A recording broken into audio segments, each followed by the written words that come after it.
유류분에 관해서는 더 궁금하신 사항들이 있으실 것 같은데요. 댓글을 달아주시면 거기에 대해서 제가 열심히 답변을 드리도록 하겠습니다.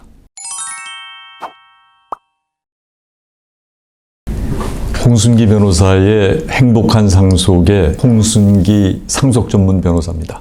안녕하세요. 저는 상속에 관한 20년간의 실무 경험을 바탕으로 그 노하우를 알려드리고자 이 채널을 운영 중입니다. 그 시청에 앞서 구독자가 아니신 분은 빨간색 구독 버튼 눌러주세요. 구독은 무료입니다. 이번 시간에는 상속 분야에서 가장 까다롭고 그리고 해마다 소송 건수가 늘고 있는 그 유류분이 뭔지, 어떻게 계산이 되는 건지, 유류분을 확실히 받기 위해서는 어떻게 해야 되는지 그런 부분들에 관해서 말씀드리겠습니다. 첫 번째, 그 유류분이라는 거는 법에서 정해놓은 최소한의 상속분이다, 이렇게 이해하시면 됩니다. 즉 피상속인이 생전 증여나 유증으로 대부분의 재산을 상속인들은 물론이고 제3자에게 주었더라도 최소한의 상속분은 받을 수 있게 만들어 놓은 제도가 유류분입니다. 4명의 자녀가 있고 돌아가신 분이 장남에게 6억 5천만 원을 유언으로 줬고, 차남에게 생전 증여로 1억 원을 줬고, 삼남에게는 생전 증여로 5천만 원을 줬고, 사남에게는 아무것도 안 줬다. 그럼 여기서 상속재산이라는 거는 유증으로 준 재산 그리고 생전 증여로 준 것을 모두 포함합니다. 그러니까 8억 원이 6억 5천 플러스 1억 원 플러스 5천만 원이 상속재산이 되는 거거든요. 그걸 법정 상속분으로 나누면 4명이 8억 원을 나누는 거니까 2억 원씩이 법정 상속분이 되고, 법정 상속분의 2분의 1이 유류분입니다. 장남은 6억 5천을 받았으니까 자기 법정 상속분이 2억인데 4억 5천을 더 받은 거고, 차남은 법정 상속분이 2억인데 유류분이 1억인데 그거를 받은 셈이고, 그리고 삼남은 유류분만큼도 못 받은 거고, 사남은 아무것도 못 받은 거죠.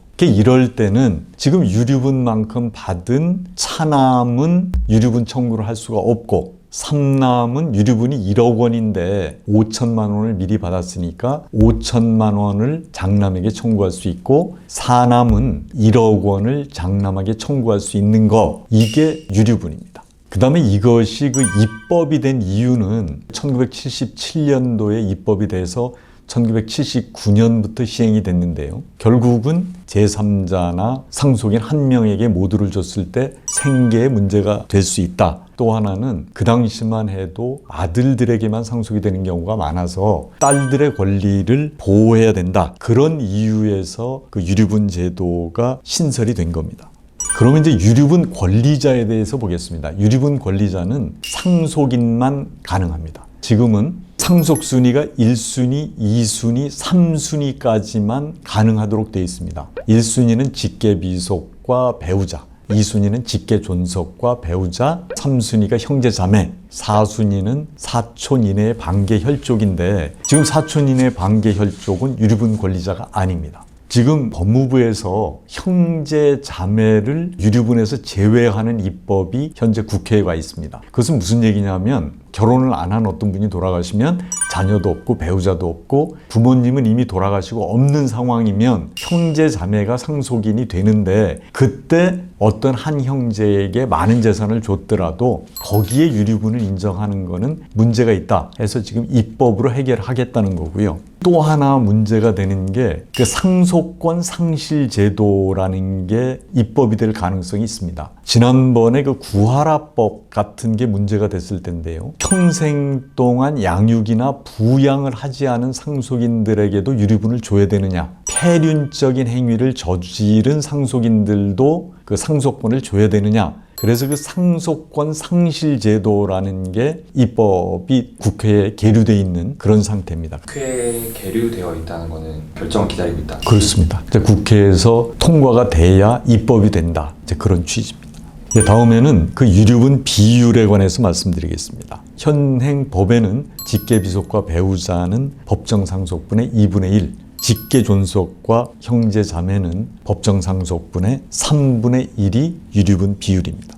그리고 이제 유류분의 상대방이라는 것은 수증자나 수유자, 즉 생전에 증여를 받았거나 유증으로 많이 받은 상속인이 반환 의무자가 되는 거고요. 상속 개시 1년 전에 한 증여는 제3자에게 했더라도 유류분의 대상이 됩니다.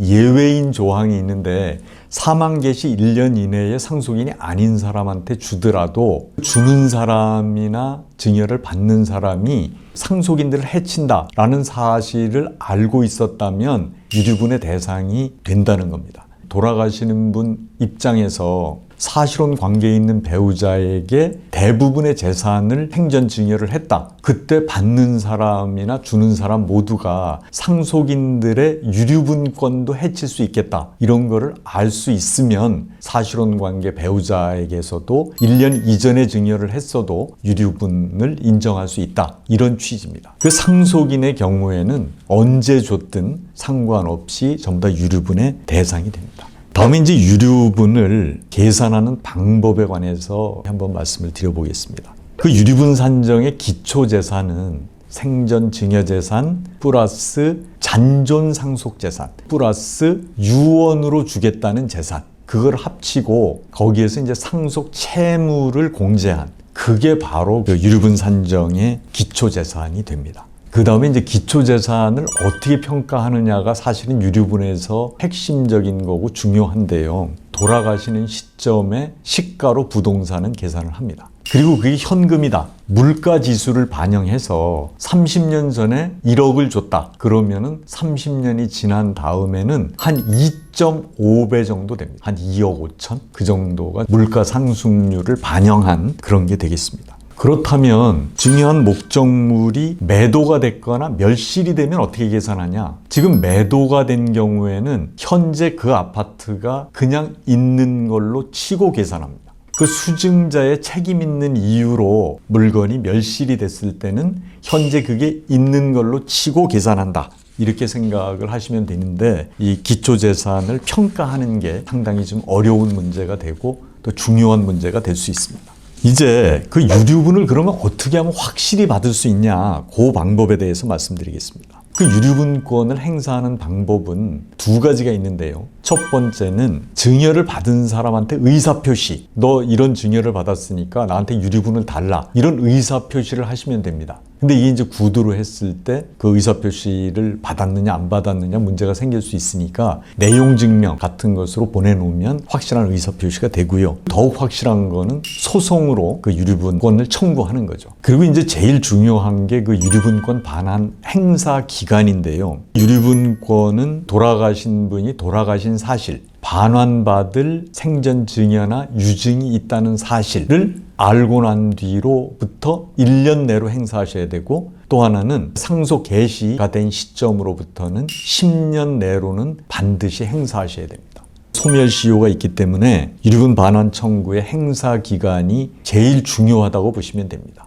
그러면 또 유류분에서 이게 참 중요한 게 뭐냐 하면, 보통 이제 생전 증여가 있을 경우에 막연히 알고는 있지만 생전 증여가 언제 어떻게 증여가 됐는지를 모르는 경우가 대부분인데, 이거를 유류분 권리자들 입장에서는 찾아내야 되는 거잖아요. 그래서 제가 강조하는 거지만 돌아가시면 안심상속, 원스톱 서비스 등을 통해서 생전에 피상속인의 재산세 과세 증명이나 이런 것을 통해서 부동산의 움직임들을 파악하셔야 되고, 현금 같은 경우는 10년이나 20년 정도의 계좌를 확인해서 현금의 흐름을 확인하셔야 생전 증여재산을 찾아낼 수가 있습니다. 만약에 이제 워낙 오래돼서 그런 걸 알 수가 없다, 이럴 경우에는 돌아가시기 전에 이야기를 해주는 경우도 있습니다. 그때 사실 확인서나 어떤 자료가 있다면 확보해 두시는 것이 나중에 유류분을 확실하게 받는 그러한 방법이 됩니다.